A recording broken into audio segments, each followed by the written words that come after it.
saya mendapat kunjungan atas permintaan dari sejumlah tokoh-tokoh ulama dan ormas Islam, ya, dipimpin oleh Kiai Abdul Rasid Abdullah Syafi'i dari Asatiyah dan juga dari FUI, ya, Forum Umat Islam, maupun dari Persatuan Umat Islam, serta dari sejumlah ulama yang hadir di sini untuk menyampaikan aspirasi, ya, terkait perkembangan belakangan ini di dalam persoalan-persoalan hukum yang menyangkut tokoh-tokoh ulama, ya, perkembangan dalam kasus Habib Rizik, ya, kemudian juga persoalan kasus makar, persoalan PKI, ya, persoalan juga penyadapan dan lain-lain yang tadi telah disampaikan.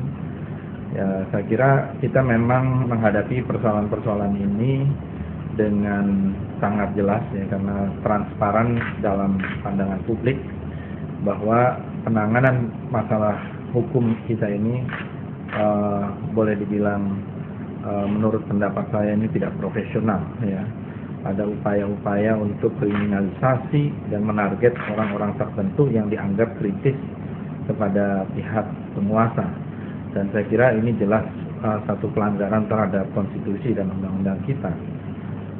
Tidak boleh kita menjadikan hukum ini sebagai alat politik, alat kekuasaan, dan hukum itu harus ditegakkan tanpa pandang bulu.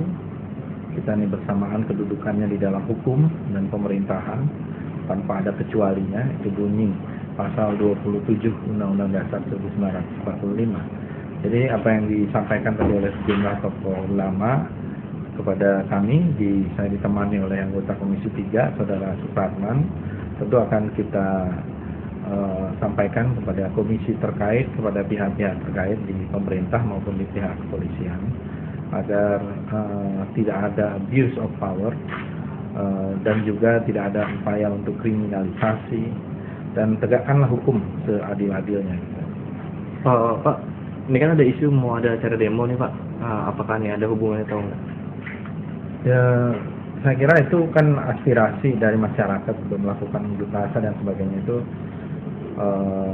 saya tidak mengetahui, ya, secara teknis, tapi kan itu hak yang dijamin oleh undang-undang. Jadi saya kira kalau ada unjuk rasa sudah ada mekanismenya. Mereka juga sudah melakukan aksi-aksi yang tergolong cukup besar dalam sejarah Indonesia, bahkan pada 4 November dan 2 Desember.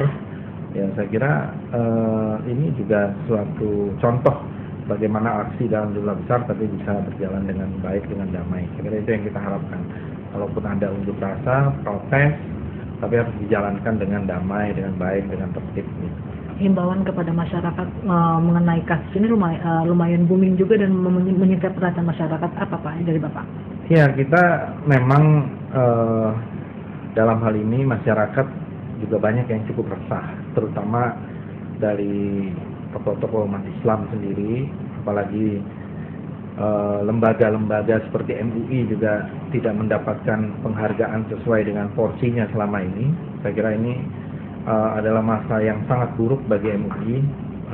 Biasanya MUI itu mendapat penghargaan dan posisi yang dihargai oleh pemerintah sepanjang berdirinya sampai beberapa waktu lalu, tapi sekarang ini seolah-olah MUI ini menjadi satu momok yang dianggap mungkin mengganggu kekuasaan. Ya, saya kira ini pandangan yang sesat, ya, pandangan yang salah.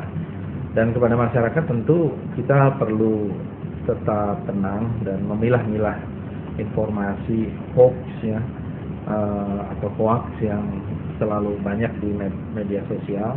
Tapi saya yakin bahwa apa yang dituduhkan termasuk kepada para ulama, ya, seolah-olah anti Pancasila dan sebagainya, itu sama sekali tidak benar lah. Itu dibuat-buat, gitu. Harapan kepada pemerintah? Ya, pemerintah seharusnya bisa menjadi pihak yang menyelesaikan masalah, bukan membuat dan menambah-nambah masalah, gitu. Cara menyelesaikan masalah, ya kita kembali kepada akar masalahnya. Akar masalahnya menurut saya adalah penistaan agama yang dilakukan oleh saudara Ahok. Itu akar masalahnya.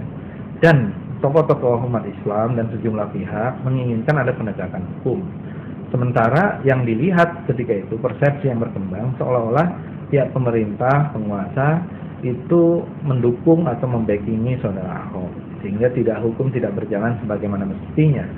Misalnya proses penetapan tersangka berjalan dengan sangat lambat, kemudian juga tidak ditahan.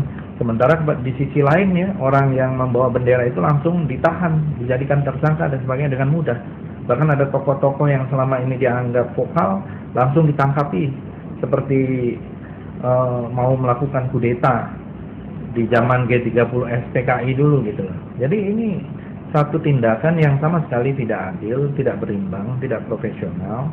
Ya, seharusnya aparat penegak hukum ini bertindak betul-betul imparsial. Ya, yang menjadi guidance adalah hukum, bukan atas perintah atau mau mencari muka kekuasaan. Oke.